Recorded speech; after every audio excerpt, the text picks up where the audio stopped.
Hello, everyone, and welcome to Police Off the Cuff, Real Crime Stories. I'm your host, Bill Cannon. I'm a retired 27-year NYPD veteran of Manhattan North Homicide Squad. And today I have a guest named retired Sergeant Peter Panuccio, who actually was a 37-year veteran of the NYPD. 39. 39. Oh, my God, he's even crazier than I thought. But what we're going to talk about today has been a lot of changes going on of late with the NYPD. It all started out with, it started out with a lot of things. The disbandment of anti-crime, the Diaphragm law, and the hits continue. Crime is running rampant in regards to homicides and shootings. The only reason the other 7 majors aren't up is because there's not enough people on the street to be victims. But it's a real problem, and it seems that each week or each month, the city council, directed by the governor of the state, comes down with new rules for police officers, but yet the posture towards criminals is that they're getting arrested and being released almost the same day. Now, the population of the city, many of the people that live in the city now are outside the city. So it hasn't hit the entire populace of what this really means in the long term. But this is going to be a disaster once the city gets over this COVID thing and the people that have moved out of the city start coming back to the city. One of the things I wanted to show you, and Pete, I want to share this, and I'm sure a lot of people have seen this video, but this is a video of an organized team of robbers attacking a store down in Soho. And this was very common in the late 80s and the 90s, where they had these robbery teams that would go into stores and just basically decimate these stores. In this incident, they took merchandise that was worth over $160,000. Now, you may say, oh, these stores have insurance. That's neither here nor there. What this is showing is disorder beyond belief, because these guys fully know that if they are arrested, they'll be released. And there's basically no penalties for their behavior. So, and also this type of crime would have been addressed in the past through anti-crime teams. And now there are no anti-crime teams to address this. So it's going to exacerbate this whole problem. Pete, thoughts on this? I like the guy standing hang on one second, Pete. Okay.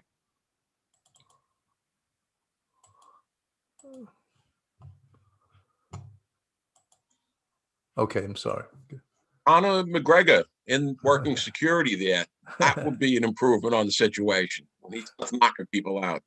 I have to say, when you watch that video, I like the security guy standing there with his hands up, like all is calm.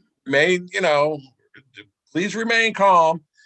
This is absolute insanity. We're even seeing the stuff that we saw from the 80s. It brings back phrases like wilding, stinging. I remember in the 80s when I was in anti-crime, you lock these kids up, robbery, stuff like this. What are you doing? Going out stinging, and you jump ahead 3.5 decades, and you have these stores, especially down like in First, the 6th, the 9th precinct. You're talking millions of dollars of merchandise in those stores. And, it's like a pirate boarding party. They just come in there, they overwhelm the fences, and they clean it out. And they know it, that nothing, even if a cop came walking by and grabbed one of them, they charge them with a grand larceny. Okay, great. You're getting the desk appearance ticket at the station house. Right. Thank you, criminal justice reform laws. So it makes enforcement a moot point. I mean, we're spinning our wheels in the police department trying to stop this kind of behavior. There's no consequences for their actions. And it seems to be getting as crazy as it gets every day with new laws coming out. Each week they up themselves yet again. Well, I think the evidence of that is, and again, I could share the screen with some of the things we've seen. Here's something from the city council here, where you could see this is some of the laws they're addressing. city council announced a comprehensive plan to introduce a bill that would reduce the NYPD's footprint in the city, improve police discipline, and increase accountability. I love that term, footprint. Well, you Yeah, like I'll give them a footprint. no, but I mean, it has this negative connotation towards the Cops are bad. police. Make no mistake about it. Law enforcement is bad. Cops are bad. That's the agenda of these Bolsheviks that we have in the city council. Everybody's It's woke. Cops are bad. And that article, that was from the Gothamist. That article, I actually started getting a pain in my head when I was reading it. When you read some of the specifics, number one, getting rid of qualified immunity for police officers. You would have to be completely insane to become a police officer without qualified well, immunity. Pete, describe to our fans what qualified immunity is. Basically, it's legal protections for the officer when they're doing their job. It could be any number of a host of things. It could be from getting into a gunfight. Let's say you punch a guy and you knock him out, he falls, whatever, he has injuries, he sues, he turns around, sues the city. Ghetto lottery, suing the city, City. suing the city is, it's a well practiced, well honed pastime amongst lawyers in New York City. They know you file a lawsuit, the city's going to give you $5,000 just to go away. But if you have a case where you have a serious injury and these guys start smelling money, first thing that lawyer is going to, without qualified immunity, the first thing that lawyer is going to do is going to do an accurate report. Oh, Panuccio. Wow, he owns a weekend home out in the Hamptons. I don't, but I'm just, whatever it is, whatever property you own. This guy's coming after you personally. They are going to ruin your life and your family's life. And that's just the start of it. God forbid you wind up shooting somebody, killing them in the performance of your duty. It's insanity. It's Pete, wasn't that formerly Section 50K of the general municipal law that covered indemnified police officers in the line of duty as long as they were acting reasonably? That was the yes, law, right? So now they're talking about this at a new level of qualified immunity. It's almost like an insurance policy because, as we know, being police officers for decades, that you take huge risks being a police officer, huge risk with your own life and other people's lives. yeah. And the least that the government agencies can do is to indemnify you, where if you do get sued by these sue happy lawyers across this nation, that you should be indemnified and the city should pay the damages as long as you were acting reasonably. And that was the whole point was that word reasonable. Yeah, well, the people we're dealing with are unreasonable, and I've seen this. Yeah, it's when you read these articles and you follow what the agenda that these people push. One of the things I've seen over the last year and a half, police officers should have to purchase their own insurance. I'm like, uh, I shake my head. I should have to pay for my own insurance, indemnity insurance, to be a police officer. Why would I become a police officer to begin with? This is the kind of stuff you slowly, it keeps creeping in, they keep pushing it. Somebody picked up on it. The next thing it becomes a rallying cry. But Pete, one of the crazy things is that if a doctor in California botches a surgery, a doctor in New York is not held responsible for it. But if a police officer in another city, i.e., the George Floyd incident, does something egregious, police officers throughout the country now must pay for the sins of that officer. Oh, without a And doubt, we're not dealing with rational people. And if you look at the statistics, I think it was, I don't have the exact numbers in front of me, but maybe 1,000 police involved shootings last year where someone lost their life. A couple of them, like I said, the George Floyd thing, which was not a shooting, but a man did lose his life there. But a small handful of these things become major issues, either through improper police procedure or whatever it was.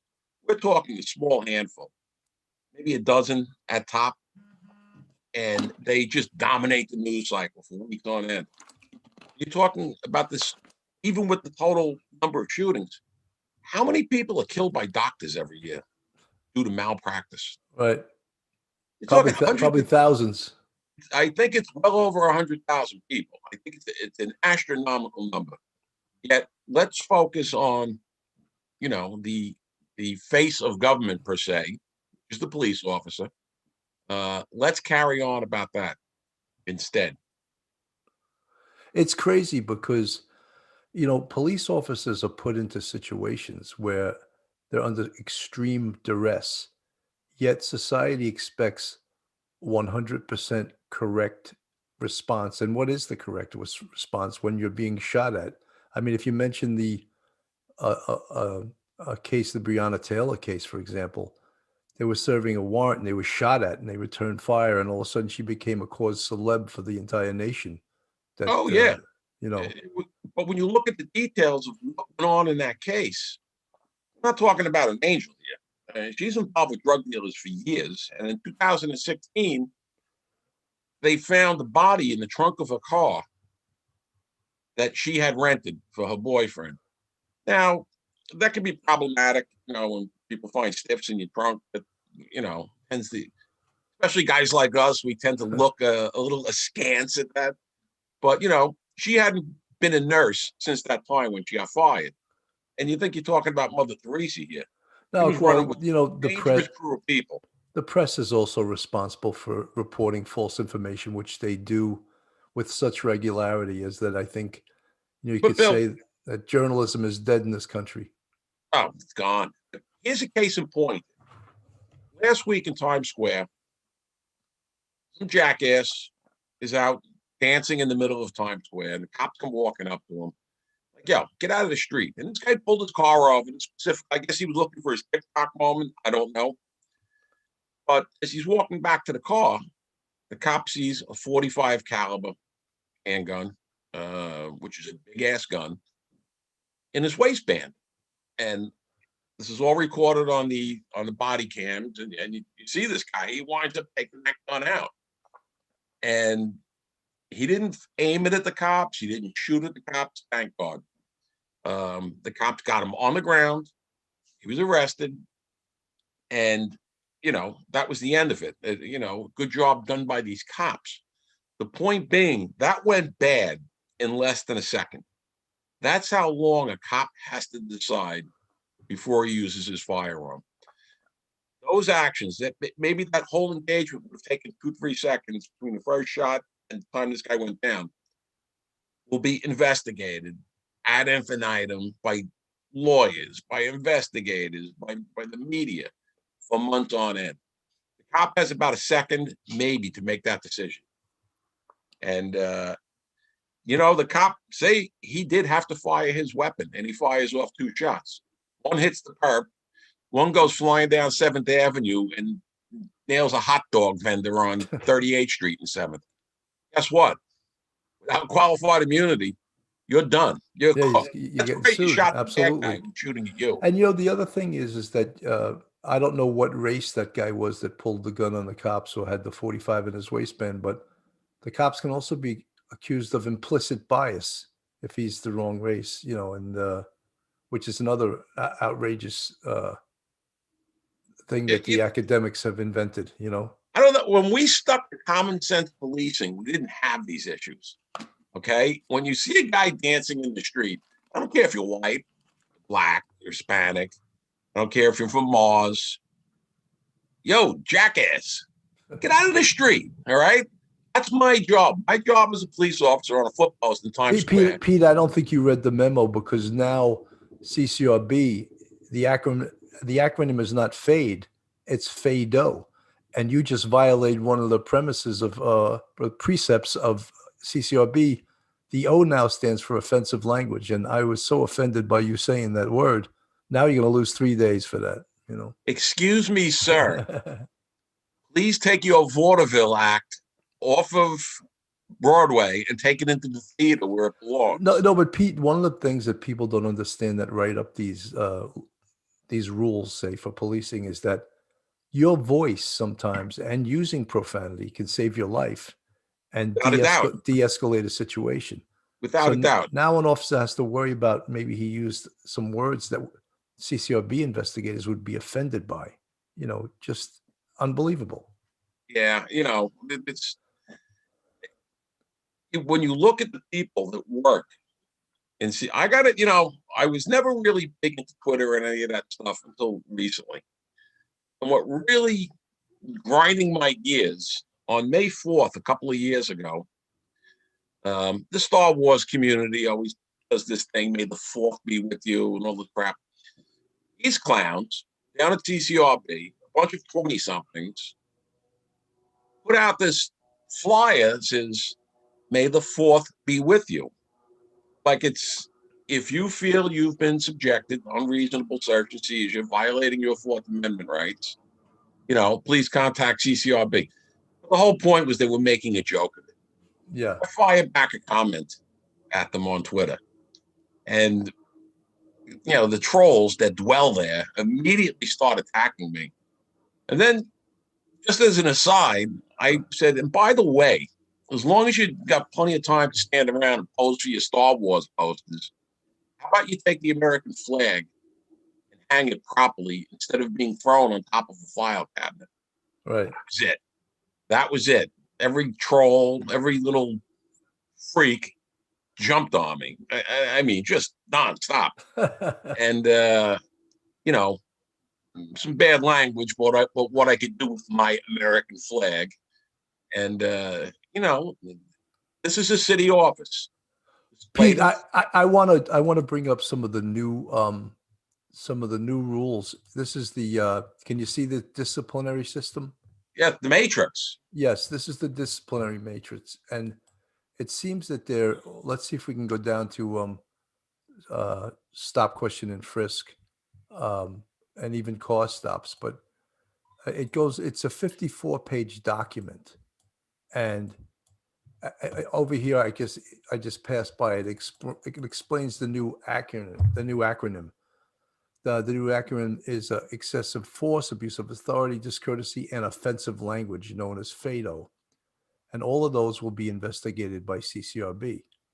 And CCRB is an independent agency with absolutely no police experience whatsoever.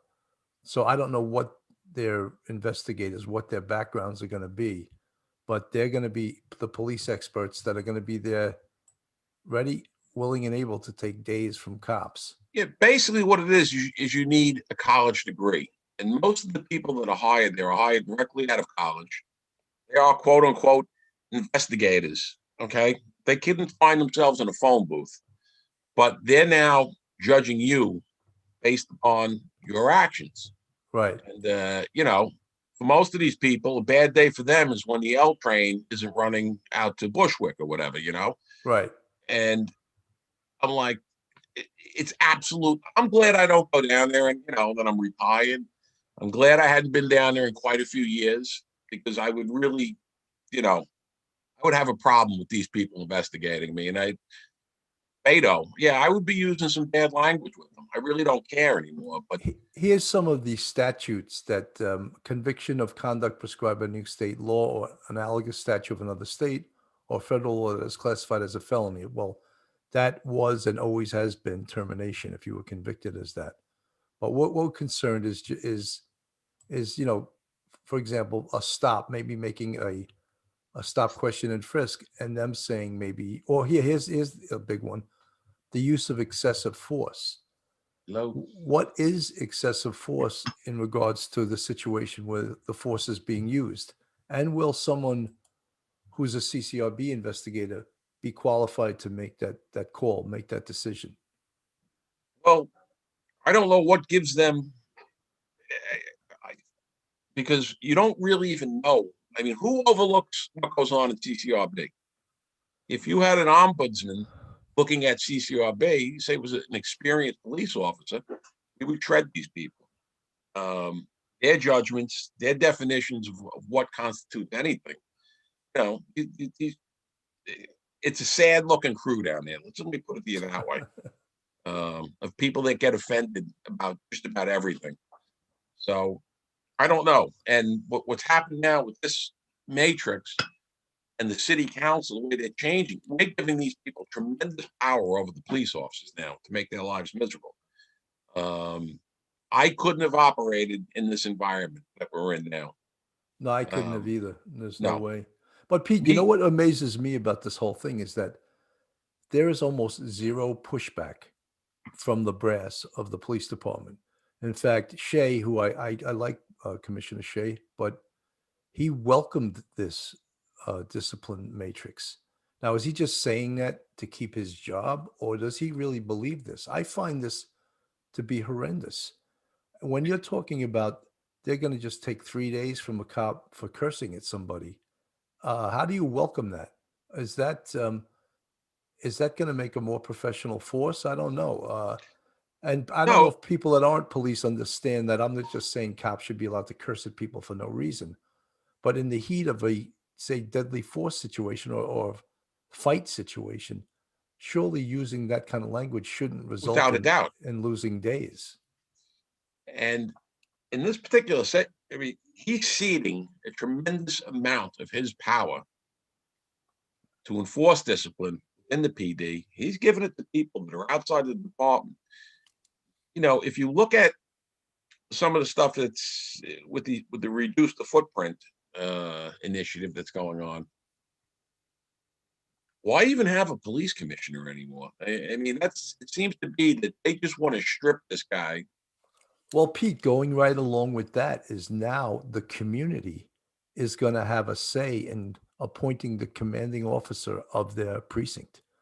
Now, is UPS asking for input from the community? Is FedEx, is, Amazon asking for input from the community on who should run the office? I find this to be outrageous. No, the police department is probably the most competent governmental organization in at least in New York City. I mean, if you look at some of the other, look at the teachers union. Oh my God, the Well, teachers. look at some of the organizations. I always tell people this. I says compared to some of the other city agencies, the NYPD is like a paradigm of efficiency. Yes. And people don't realize that within that agency, there are consequences for your actions if certain procedures aren't followed, if things aren't done, um, with waste, with inefficiency. And you go to some of these other city agencies, and it's just out of control. You know, you're lucky people show up to work, but um, they're not going to stop. This pushes on. I would be like, hey, listen, I think the police commissioner is the guy who should make that determination in conjunction with the borough commander. They know the players. They know who the strong leaders are, which is merit should be the one of the driving issues of how we pick a precinct commander, somebody with demonstrated ability, somebody that's, good with the community, somebody that can think fast on his feet. Um, Merit and accomplishment does not seem to be in the equation anymore. And this could lead to, this opens up a whole can of worms. But Pete, going along with that is that they were told in no uncertain terms that if they didn't accept these recommendations, for example, was the Department of Investigation report on the Summers riots. And they were told if they didn't accept some of the DOI's recommendations, they may as well walk out the door and resign or retire. So that sounds like a despot that would say that. We're not looking for your opinions or pushback. You can either accept these recommendations. And if you read the DOI report on the Summers riots, it was a It was total hit. It was a ridiculous. total hit job written by morons. Yeah. I, you know, like I said, we straddle two different centuries here. In our prior careers in the 80s and 90s, there were some periods of civil strife. You had the Crown Heights riot, you had Washington Heights riots, Tompkins Square Park, and those riots were put down when the powers that be said that this is going to end. Those riots ended, and they were put down, and they were put down forcefully. It was not pretty. Okay. But you had situations where 2 or 3 days, whole neighborhoods were burning up and rioting and shooting. And I believe it was Ray Kelly in the first one. I'm not sure about, yeah, it probably was Washington Heights also. Uh, Brown was the police commissioner, and like his moniker at the time was out of town Brown. He was out of Right. town. And they dallied for 2 or 3 days. And finally, Ray Kelly was the first step back then. He said, that's it. This is over. And the NYPD moved in. And we didn't have the specialized training that they do today. We had task force. That was about it. And the NYPD moved in mass. And you know what? People's heads got cracked. People got arrested. People went through the system. People went into the system and stayed in the system. Let them rot there for a couple of days, keep them out of the flow. And that's tried and true operating procedure, you know. Right. Is it harsh? Well, Yeah, well, it's Pete, harsh. Pete, they did it just this past summer when they overtook City Hall Park, and they had enough of that nonsense. They finally said, "All right, let's take back the park," and they took it back in like no time at all. Billy, I'm going to tell you something. I was right towards the end of my career there. And one of the wonderful things that we have now is the domain awareness system, which ties us into all these different cameras. And I was out on something. I got back to the office, and the guy in the wheel said to me, "You got to watch this." And I'm going to tell you what. You see this crowd in the park. There was homeless people mixed in with some of these. I don't even know what you want to call them. Hipsters, Protesters, I guess. Antifa, Scouts, Yeah. and all of a sudden, this wave of blue comes around the corner of the park. They look like Roman centurions with shields up, sticks. They went through them like Sherman went through Georgia. I mean, they plowed straight through, and they didn't stop. They went for about 6 blocks till they got to the courthouse on Center Street. They just plowed them under. And you know what was cool about the whole thing? Is that the cops knew what they were doing. They didn't stop the fight. They just kept going. But as the follow-up crew was coming through there, they actually took the time. They knew who the homeless people were. They were very decent with them. Like, all right, we're coming in to clean up. You got to go. There was no carrying on with the homeless people. The I mean, as far as I'm concerned, they're dirtbags. All these little insurrectionists that were down there. When they finally got to the end, there was about 6 of them left, stomping their feet. And what was even worse is the cops just ignored them and left. They were so angry, like they had their hissy fit, and nobody got hurt. I don't even think that many people. I don't think they even arrested anybody. Maybe 2 or 3 people. They plowed through them, and it was done. And that what the rest of the world and what the media needs to understand that, you know what? This is not a pretty business that we're in. Use of force is ugly. Use of force was ugly in 1863 during the draft riots when we had to really burn the city down. Use of force has been ugly in every incident since then. But that's the way it is. There are people in this world that are not going to go along with the program. They're going to be violent. They're going to hurt other people. And you know what? When you have groups of them, they need to be put down. And Absolutely. I'm sorry, going up to someone, "Oh, excuse me, sir, would you please vacate this corner?" No, that's not going to work. Pete, And I just want to give a shout out to some of sure, our people on the live chat. MC's Audio, Q Bear 51, Rebecca Hicks, Joshua, how are you, buddy? 90Z Patriot, Mark DeSimone, and Dawn Marie.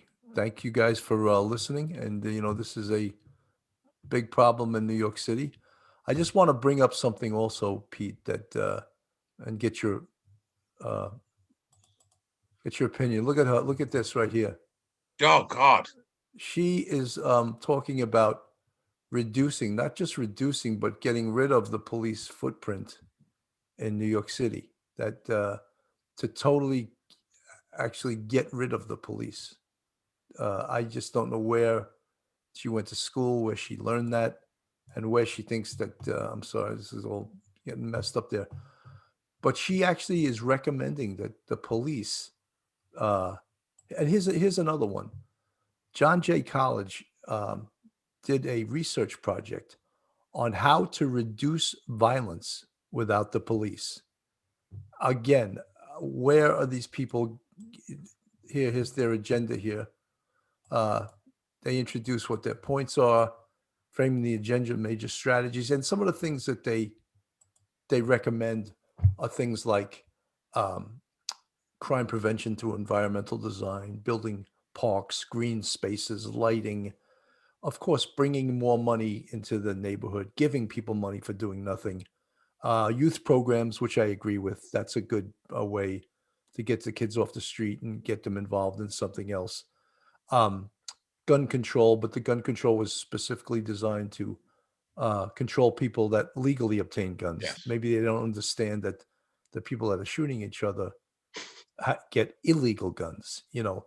But it was all these pretty pie in the sky liberal policies that I would like to ask them, have they tried them in Chicago? Have they tried them in Baltimore? Have they tried them in Detroit, where crime is just totally off the hook? Because now that they're trying them in New York, we're seeing the results in a very short period of time. The violence has just spiked beyond belief. And I always remember when I was on a job, I was told that whoever takes over this Comstat thing, when it starts turning back the other way, because we knew it was inevitable for it to turn back the other way, And it did. and they're gonna lose everything. But yet now it's tolerant because it's being caused by the mayor and the governor. Yeah. Well, right after they stopped, when they disbanded anti-crime, 4th of July weekend, the guy says, yeah, this should be glorious. They swung back in on the morning of the 5th. In Manhattan North that night, just in Manhattan North alone, we had 22 shooters. I said, that's got to be a record for Manhattan North in one night, even for the bad old days back in the 80s and 90s. And this is the example. And these people can carry on. Every time I hear somebody say, oh, we're the safest big city in the world, I want to vomit. I want to scream. One thing they cannot hide is the number of people getting shot, number of people going to the hospital, winding up in morgues. They can carry on about, oh, we made this amount of gun collars this year. Well, that's great. 90% of everybody gets caught with a gun gets released at arraignment. All right. We're wasting our time here. You think these people are going to stop? No, the guy knows, all right, let's spend a couple hours in jail and I'm out. But how can you ask your cops again and again to try and take guns off the street? What a lot of these knuckleheads don't realize, it's a potential gunfight every time you go to take that gun off of somebody. That can go bad in a second. Now imagine doing this without qualified immunity, but I think they made, I forget, it was somewhere around 2,300 gun collars last year. That's 2,300 times there's a chance for a shootout to occur. It will happen in a second. You're not supporting any of these people. You're not supporting these cops should it go bad. And then you got to, and then even worse, because it's all in your body cam, you call somebody the F word or a bad word during the course of scuffling with them, some little jackass down in CCRB that, oh, a bad word, Let me good, take great 3 gun days. collar. You're also losing 3 days. Let me take 3 days. Yep. Here, this is from the city council, and they're following the edict from Governor Cuomo, and you could see some of these things. In fact, here's the thing: it says Attorney General Letitia James announced that she was suing Mayor Bill de Blasio and the NYPD over the police department's blatant use of excessive force and misconduct during the George Floyd protest. I'm not sure, but I think there were 400 cops injured during that blatant Yes. overuse of force. Um, these are some of the things that we're dealing with from these progressive politicians that don't understand policing at You all. also have to remember something. With a lot of these people that are making complaints, what's your complaint? Oh, he hurt my feelings. The cop Right. said bad words to me. Bad words to you? I got news for you. Back there in Crown Heights, if I told you to get out of the street and get off the block and you didn't move, you're going to get cracked. All right. It's harsh, but you know what? I'm not out here to play games. We're putting down a riot. And a lot of attention was pointed at one cop who shoved the woman. Right? As the cops are marching down the street, they're not there to stop and have a discourse with you about what your feels are about the police department or George Floyd. get off the street. It's as simple as that. There was absolutely no support from the mayor or anybody else in that matter. These cops were not given great direction as to what was expected of them. And at the end of the day, then you get these clowns out there taking a knee with them. I'm like, what is wrong with you? And we're not out here to take sides or to Well, look cool. Pete, one of the things too is that the police department even gets criticized when they use police tactics that work. For example, um, at a demonstration by the Brooklyn Bridge, they used a technique called Kettling, which basically separates the groups where they don't have contact with each other. They got a lot of crap for that. Oh, why did they use that? Hey, guess what? Because it worked, and that's police. You're supposed to stop the riot or disassemble the troublemakers, and that's what they did, and they still got shit for that. I'll tell you what, if you followed some of these people on some of their websites or their Twitter feeds and crap like that, Kettling drives them insane. It makes them absolutely insane. That started back with the critical mass when we had these huge crews of bikes, 1,500, 2,000 bicycles pedaling around Manhattan. And I forget his name at the moment, the chief of Manhattan South. He wanted to become the chief of ESU. He was Patel. Patel. Oh my God. They hated this guy. They hated him. He was worse than Hitler as far as they were concerned, because the guy was thinking out of the box. And you know what? As those orange nets came out, people got kettled. The group kept split up, make them more manageable. Nobody got hit. Nobody got knocked off their bikes. All right. They hated him. So you mentioned the word kettle to them, and they go ballistic. But you know what? There comes a point, there's a certain amount of protest allowed. I get all this. This was not legitimate protest back during what went on with George Floyd. When you add in the violence, the looting, and this is supposed to be accepted behavior now. Let people vent, let them have it. No, it's not acceptable behavior. Not acceptable behavior to law-abiding citizens, people that pay taxes. People shouldn't have to worry about walking into anarchy. I watched them on video. Just got into work one night, and it was when the riots first started. And I could see them on the cameras, and they were moving into my neighborhood. I called my doorman, called my wife. I said, listen, don't let anybody out of the building. This crowd is moving north, and they hit my neighborhood. There's a lot of stores in this neighborhood that never reopened, didn't recover. Bad enough you're dealing with the lockdown restrictions. They got annihilated by this pack of locusts that moved through the neighborhood and stripped everything bare. But we're supposed to, God forbid the cops should move in and actually use force to stop this. Well, one of the things that I didn't understand is that a lot of people watched the same thing that I watched and were trying to tell me what a peaceful demonstration it was. It's not peaceful. Right. And I said, well, there was billions of dollars worth of damage to buildings in way of fires and, just destroying stores. How was that peaceful? I have a hard time. And then also 400 cops were injured. There was a lot of organization behind this too, delivering pallets of bricks into the areas that they were going to demonstrate. The soft touch demonstrated by the police department by orders of the mayor. So these things, I mean, they should all be mentioned to Letitia James with this ridiculous lawsuit. Letitia James would be very happy, be very proud of me, actually. We were out one night in the midst of this stuff. We're all in uniform, and we made a left turn onto Broadway. And we drove into, I was absolutely stunned. I've never seen anything like this. There was 4 of us in the car. We made the left down Broadway. And there's literally hundreds of people just within a 1.5 block area, all these high-end stores. There was cars on the sidewalk, no license plates on them. Every store. There were cars like pulling out that was scraping the sidewalk. They were so loaded with shit. And the guy who was driving me, he's like, what do we do? He says, what do we do? He says, we keep going.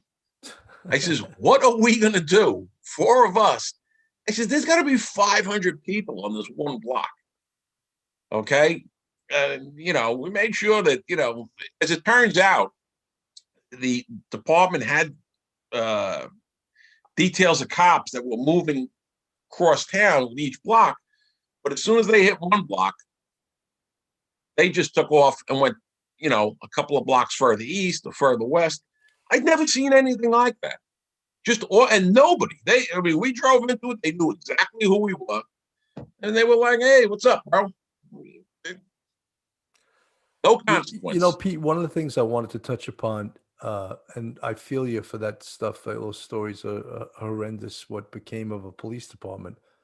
But now when we talk about reducing the police department's footprint, what they're talking about is, and basically giving the money that's meant to the police department to social services.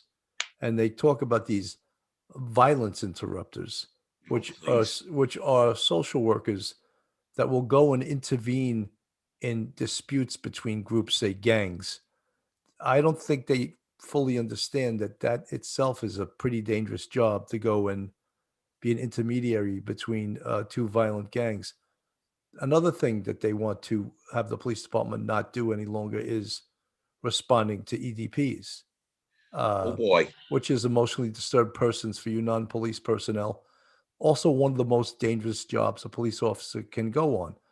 And if it was a very simple EDP job where it was a non-violent person, yeah, okay. Once you find that out, you can have a social worker take care of it, and the police department would be happy to get rid of having to do that, because how many hours are spent cops sitting in hospitals for 8, 10, 12 hours waiting for an EDP to get admitted? Correct? Oh, And I easy. mean, they'd be very, very happy not to have to do that. They also just came out with this thing that they want to take vehicle accidents away from the police department and give it to the Department of Transportation. But what they don't understand is some vehicle accidents, a pretty decent percentage of them, have to do with criminality, whether it was a DWI crash, someone fleeing from a robbery or fleeing from something. How do you have the Department of Transportation investigate this? How many accidents start out as accidents and turn into violent disputes? People That beat that the hell too. out of each other. Unless they intend to make the Department of Transportation police officers, but then why would you take it away from already sworn police officers and give it to newly sworn police officers from a different agency? Yeah, I don't think they really addressed the issue totally or even bothered to look into the issue totally because you would have to make changes to state law, to the CPL, criminal procedure law, to the VTL. It's not like just anybody can go out and do an accident report. Um, yeah, and they're half-assed. They throw these things out there, and it's see what sticks to the wall. And but they're trying. No, they are 100% trying. Look, school safety. I mean, school safety really is under the NYPD's umbrella, but yet they weren't cops. I mean, they could take them totally away from the No, NYPD's. but school safety prior to the NYPD taking it over was a disaster. It was a total disaster of an agency. We took it over. We provided good management, good supervision, good hiring practices, and it became a very effective agency. Um, they don't take that into account. We just don't want these people in our schools. Same with the Department of Transportation with the Brownies. That was a mess when it first started, when we took it over. In a couple of years, same thing. It wound up becoming a very effective organization. I knew some people that worked over there. They couldn't be happier that the NYPD took over that organization because it was a lot of good management, good supervision, hiring practices changed substantially. A lot of bad apples were weeded out. But these are well-functioning subcomponents of the NYPD. Let's get rid of them. Well, I think It makes no sense. I think it's because they're trying to take that part of the budget and give it to someone else. Give it to someone that's not doesn't have the word police in their name, And I Yeah, but you know think what? that We have institutional memory. We have memories going back dealing with this stuff 30 or 40 years. Most of the people that propose this crap are only in their 20s and 30s, whatever. They weren't around here for the years of bad management, of extreme violence, of, so to them, because I try and tell people, if you tell people how violent New York City was at one time, in like in Brooklyn North or up in the 3-4 or whatever, they go, no way, that's not real. Oh yeah, it was real. Same way that these agencies that we are now running in the NYPD, because you want that money, are one's horrendous city agencies to deal with. Well, Pete, one of the things we're on the Police Off the Cuff podcast tomorrow night at 7, we're interviewing retired Detective Randy Jurgensen, who wrote The Circle of Six.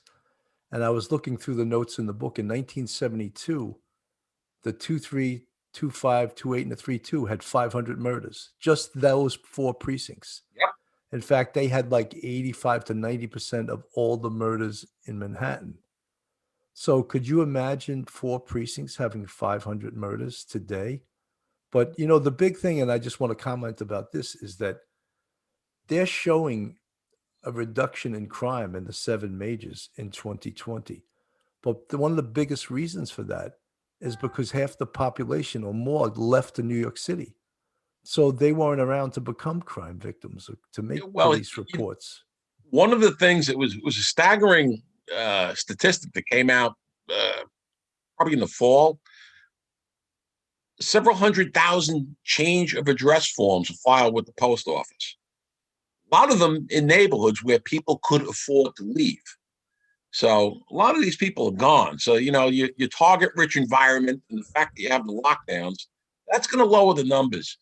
But what makes me laugh and what used to piss me off, being a squad boss, everybody was concerned about the numbers of grand larcenies because grand larcenies was in the 7 majors.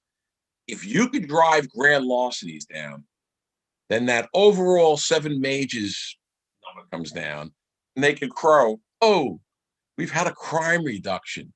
I'm like, oh, stop with your silly nonsense. If they really wanted to go with some serious crime reduction, instead of $1,000 as the threshold for grand larceny, raise it to 5, raise it to 10. Guess what? Your numbers will plummet. To me, that's a little unrealistic in that's the same number when I was a rookie cop in 1981, and it's the same number now 40 years later. I mean, stop. These things here. Pete, one of the things were back in the 80s, they established the RIP program, the Robbery Investigation Extremely Program. effective.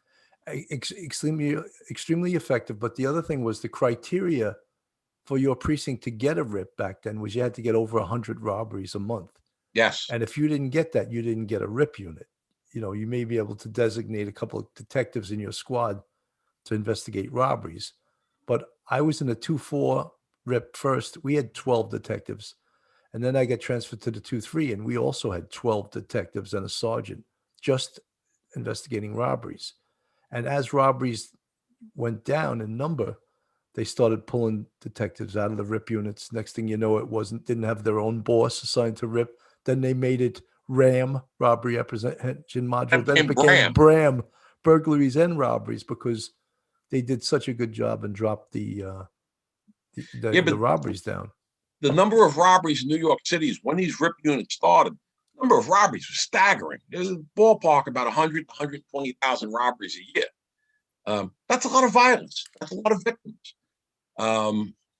When you have, they wouldn't, I think if a precinct commander today or someone in the detective bureau came out and said, listen, I'm going to start a robbery reduction program, not call it RIP, call it whatever.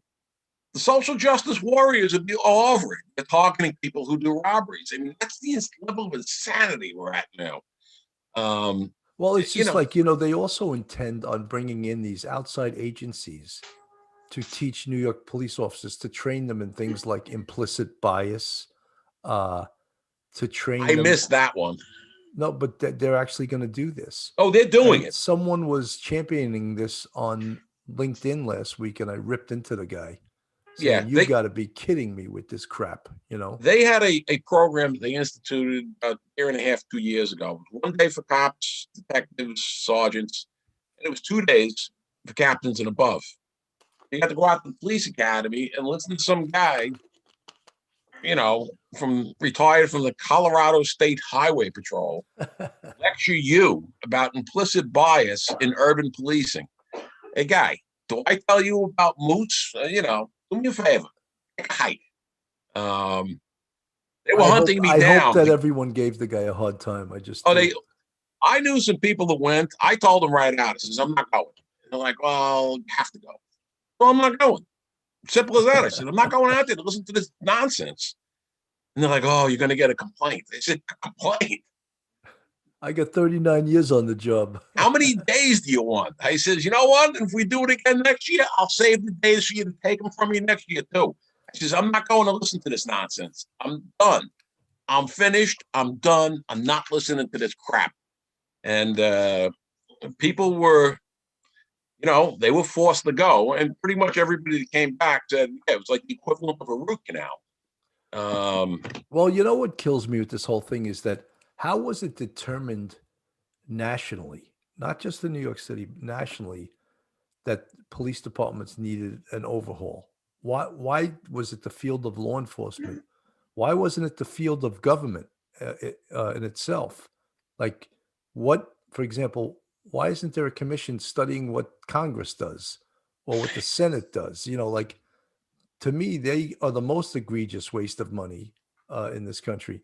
Other areas also, medicine, there's other areas, but where did the police just become the target we're the of easiest. this? We're the easiest ones to target. There's 800,000 cops in the United States, the most visible form of government. And, we're not firemen. Everybody's happy. Oh, firemen, that's great. Wow. Because firemen put out fires. We don't. We don't. And, let's face it, cops aren't coming to tell you that you won lotto. So it's not always a good relationship. I mean, there are great work's done by cops and good things. They don't care. We're the tip of the spear, we're the jackboot of the oppressor. And this is just and it's easy to bash. And these mainstream media types, man, they just jump on the bandwagon nonstop and pound away at the cops.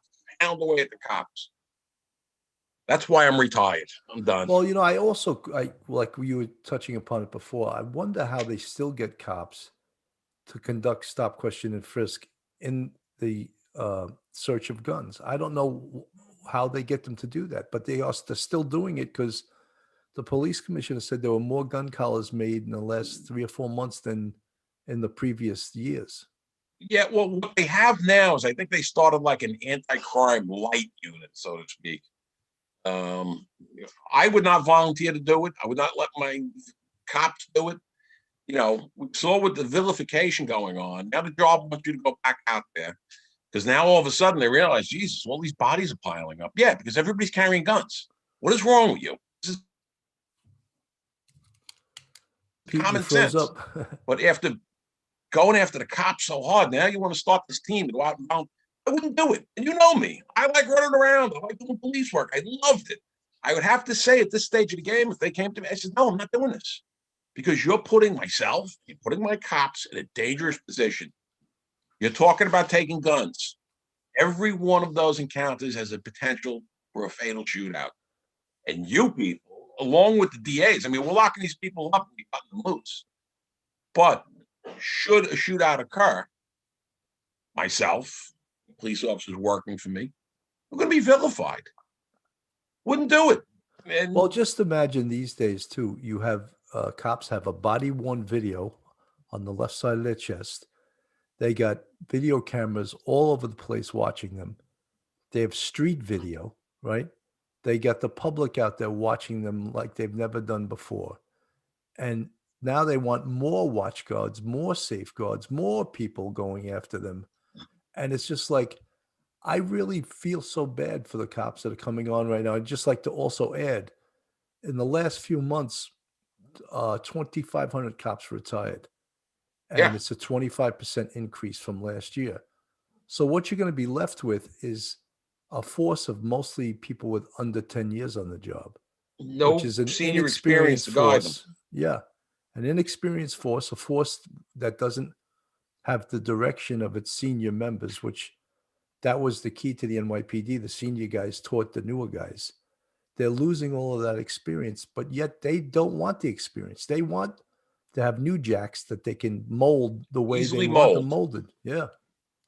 You know, it's funny with the body worn cameras.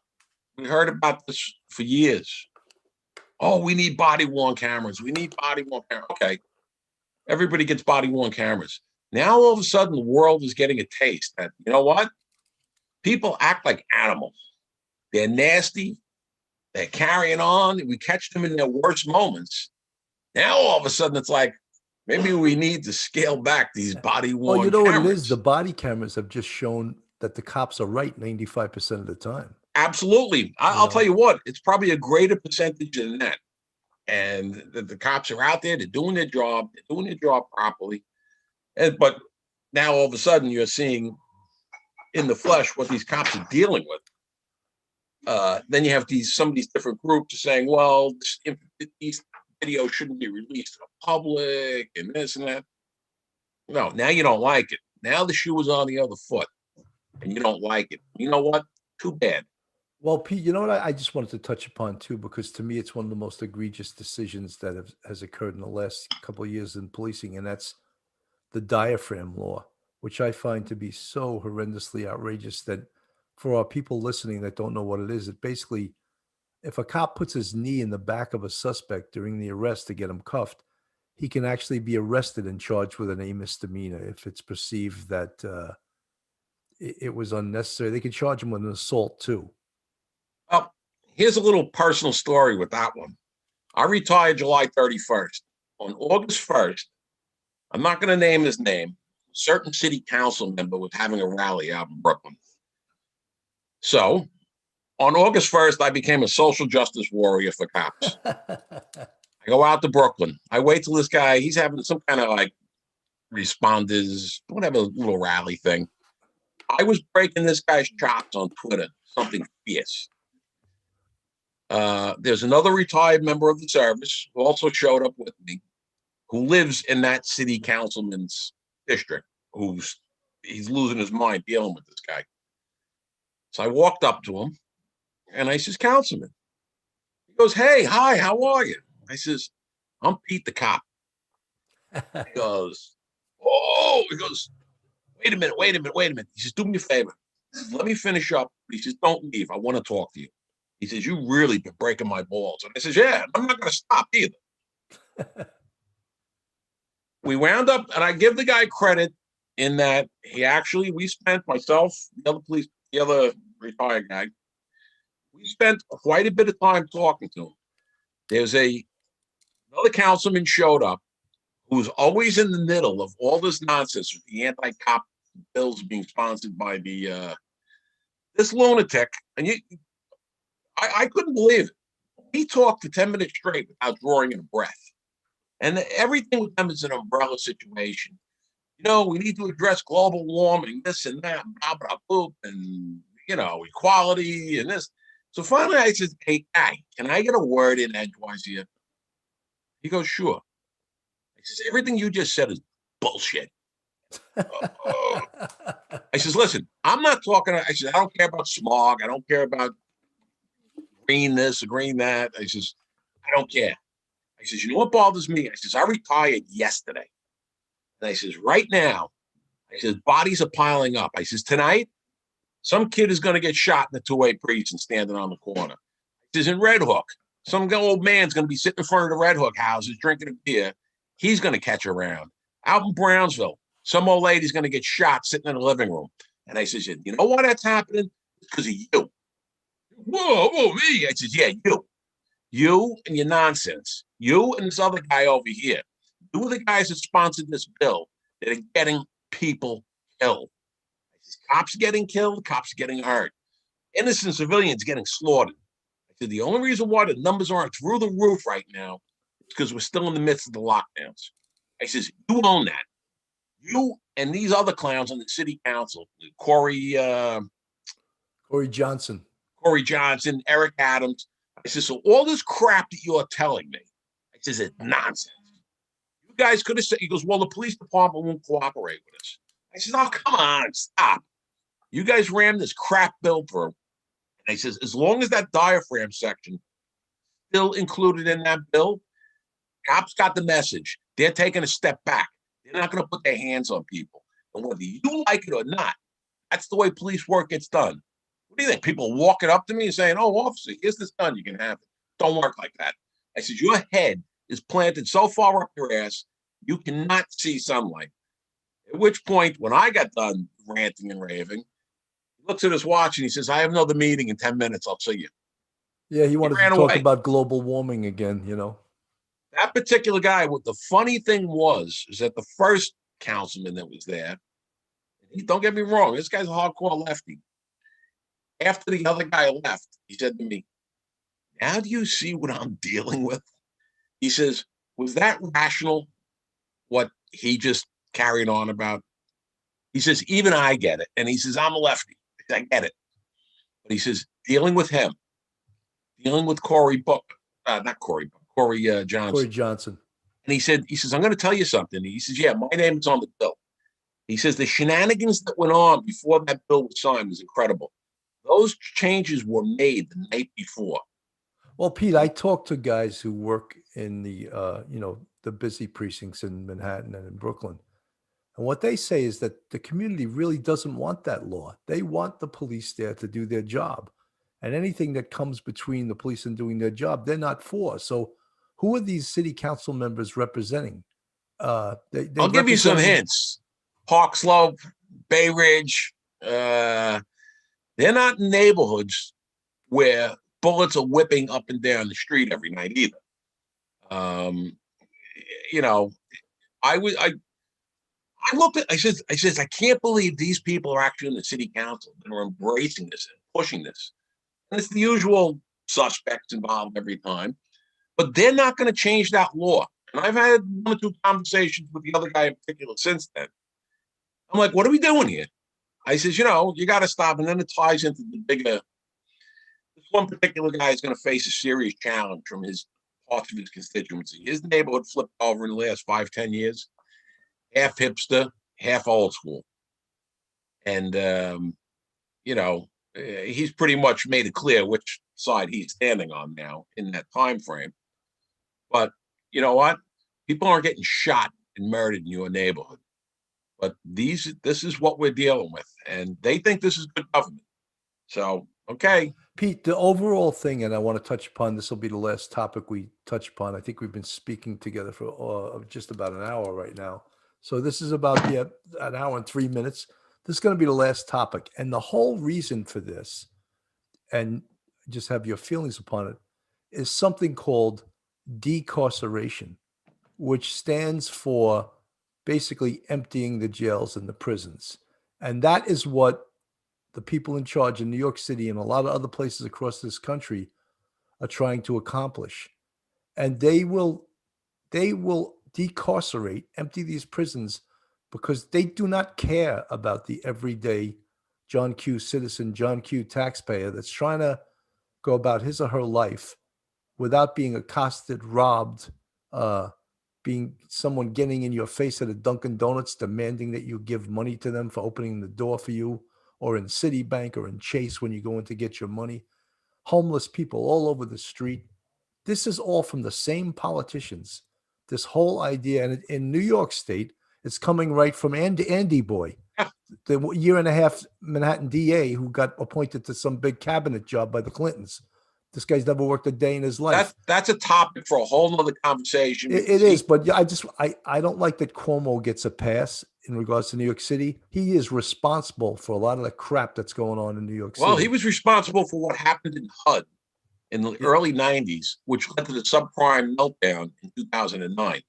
That was the handiwork of HUD and Andy Cuomo. That guy is a cancer. He's a pox upon society, this guy. Well, they love him in other parts of the country. I tell them all the time, take him with you. Take him with you. He'll want to name a bridge after another family member on arrival, though, Here's the thing, decarceration didn't even exist as a word 2-3 years ago. I mean, you'd be hard-pressed to find an old Webster's that had it in there. This has become another one of their mantras, like defund the police, defund transit. That's where a lot of this stuff started, and decarceration. And they don't take into account, and that we realize, only because we dealt with it for decades, there are some bad people in this world, really bad people that belong in jail. All right. There's not going to be any redemption or rehabilitation for these people. You let them back out on the street, they're going right back to business. And whatever their business is, that got them in jail in the first place. It's pie in the sky, it's nonsense, but it's all part of their agenda. Come on, the former woman running for the Queen's DA spot, she was big on that. Most of these DAs in New York City right now are useless. They're not really pushing, unless it's like a homicide or whatever, they're doing nothing. They're just jerking. Manhattan is useless. Vance. By Vance. Yeah. Well, his father was a big shot in the Carter administration. Yes. Yes. Vance is a carpetbagger. Vance was actually a Seattle guy for decades before he came back to. If Robert Morgenthau didn't get so old in his job, okay, and start going by the wayside towards the end there, a younger Robert Morgenthau never would have put Cyrus Vance in as the Manhattan DA. Well, you get this clown who's got his own ethical issues on top of everything else. And, you know, he's maybe is not coming out and saying incarceration, not going to use that word per se. No, but it's actually used in Cuomo's. I know Cuomo's using it. He's using it to get police departments to go do his whatever 10 or 11-point program to reform. Well, we're going to have police. No choice in that, because that program is going to be state mandated. And then you have the New York City Council that's going to take it a couple of steps further. What do they want the cops to do? I mean, at this point, you should really consider leaving and moving on to another field in life, moving on to another agency, somewhere out of this state. We're moving at ludicrous speed into insanity. But Pete, I'm also amazed by the bosses that were on the job when we were on the job, that they're not pushing back against this, because I guess basically they know that if they do, they'll be shown the door. But at some point, don't you want to leave with your sword and your shield in your hand and not lying on the battlefield? Listen, we've not that many people have gone out in the blaze of glory like that. Some guys have, other guys haven't, you know, and some guys just want to be left alone and try and survive in their position to whatever it is they, you know, whatever time they want to stay. I mean, I don't know. If I was the police commissioner, I think I'd rather go down to the blaze of glory and just the entire country is waiting. It's somewhat too late, because the damage is done to us. And de Blasio only has like a year left. So how is the police commissioner going to go out in a blaze of glory? Good point. Excellent point, actually. The time. Let me just give another shout out to some of our live chatters. Rebecca Hicks, Arwen Hardy, Q Bear 51, Mark DeSimone, QBDUSMC, always like a proud Marine. And Black Rose. And you guys also, please, if you're not subscribers to our YouTube channel, please subscribe. And if you want to get additional content through our Patreon content, our Patreon is www.patreon.com/policeoffthecuff. Well, Pete, this has been, I don't think we solved all the problems of the police department, but we should. No, but what we did, Bill, is we've identified some of the problems. We've opened up some people's eyes to some of the back issues that's going on with this stuff. People really need to pay attention to what's going on. Not so much what's in the paper, but take a look at what's behind it. Well, one of the things also, I talk to people that live in Manhattan now, and they're really afraid of all the homeless and mentally ill people living on the street now. My neighborhood's loaded with them. Yeah. You know, and that's a scary thing, you know. Right now, it's about 139 hotels, and I'm talking major hotels, are filled with people that are homeless and/or /COVID compromised or whatever. These are midtown hotels that, you know what, these guys are people that own it. Like, listen, I got to make a buck somehow. 140 hotels. And the mayor said that, oh, we're only spending $3 million a day on these hotels. That is completely no way. But what happens is you have a concentration now. So, like in my neighborhood, there's a lot. And, I go out at night. I keep my head on a swivel. They're out there. And, it's not even so much the regular homeless people in my neighborhood. I know them. I don't talk to them. You got these people that are walking through now that are outright bed bugs that you don't know you. Take your head off, you give them a side look. They want to brawl with you. It's scary. Yeah, that's too bad. But the big thing is too is the people that left this city may never come back, and they're the life's blood. They're the taxpayers, and they may Billy, never come back to the city. I don't understand, people say, oh, well, we're going to have a vaccine, this and that. You look over at Hudson Yards, that place is vacant. That's some of the most prime real estate in New York City. There are companies, and there are big companies that, you know what? It's not worth it. We're getting our work done. We're still making our money with people working from home. Who needs it? So I think a good chunk of that stuff is not going to come back, and it's going to kill them. Well, the restaurants are killed here anyway now, Yeah. barely hanging on. So I don't know if a vaccine is going to help or a resurgence. This could be years. I Well, don't know. it took 10 years to recover from 9/11, and I think this pandemic has been much more devastating than 9/11. So, do the numbers. In a different way. In a different way, it's extremely devastating. I'm sitting here in Midtown. I'm in between. I'm right by the tunnel. You hear any horns honking? No, We're in rush hour, and it's that quiet over here. It's insane. it is insane. It's not the New York City that And we know. meanwhile, Cuomo will graciously allow restaurants to go back. You can have 25% in your restaurant. I'm like, oh man, it's these restaurants. Most of them are closed now. They're Yeah, barely one of our hanging on, favorites, Coogan's, never to be opened again. never to be open again. The You know, best cop bar in the city. but it's okay. So let's build outside shelters where you can eat inside while you're outside. Eh, I'm like, It's this is crazy. I love when Cuomo says, "Oh, we looked at the science, we looked at the numbers." He's so obnoxious the way he talks. And I said, I've looked at the science and I've looked at the numbers too, and crime's going up because of yeah. decarceration. Let's So look at the numbers obviously, of the people that died in nursing homes. they I only don't want to care look at about them. the numbers and the science when it backs up their ideology. Otherwise, they don't care about the numbers. They don't care about the science. He learned one thing from his father, and that was to speak slowly. Yeah. Like he actually has some like a shred of intelligence. His father was actually a pretty sharp guy. He was quick Yeah. and not a fan. I'm saying he was good. This, Yeah. I was never a fan of yeah, any I'm not a fan of Cuomo's. him, but Junior here, speak slowly and go with the science, and people Yeah. think you're intelligent. You're not. You're just another political hack.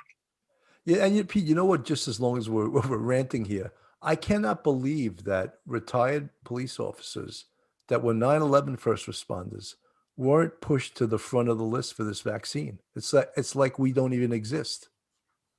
We're old news. We're 20 years past what's going on, and it's great that that they were going to give it to some serial killer in jail, or whoever it was. All right, Let's make sure the Guantanamo Bay people have it. well, actually, Khalid Sheikh Mohammed, that was the one I was thinking about. It's Yeah, great that this guy is going to get his vaccine. yeah, Pete Panuccio, a guy that was crapping out concrete for 3 days after 9/11, you know, no, sorry, you got to be 65, and that's it.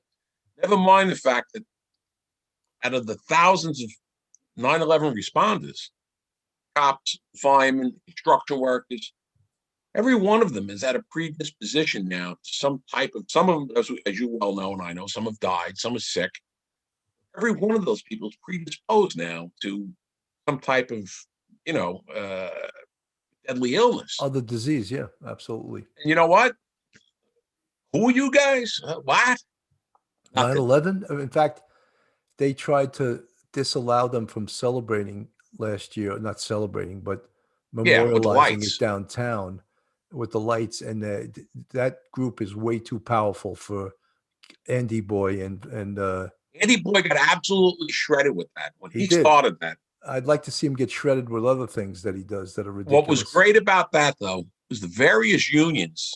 Because he says, oh, it's going to take 80 workers, 2 weeks, this and that.